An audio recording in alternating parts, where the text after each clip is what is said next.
At ayun na nga guys, for today's video, tinawag ako ni Samsam sa kwarto. Yung pala may pumasok na pagong dito sa bahay.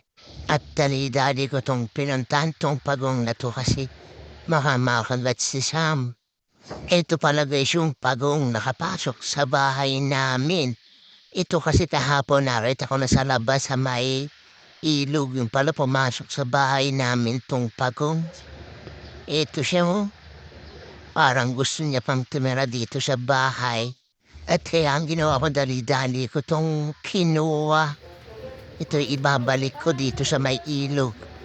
Kasi baka mamatay dito sa loob ng bahay. Baka mas... Yan, dadalhin natin sa ilog yan. Ibabalik natin sa kanyang tirahan tong pagong na to. Kawawa naman pag namatay. Lalaki pa rin kasi siya eh.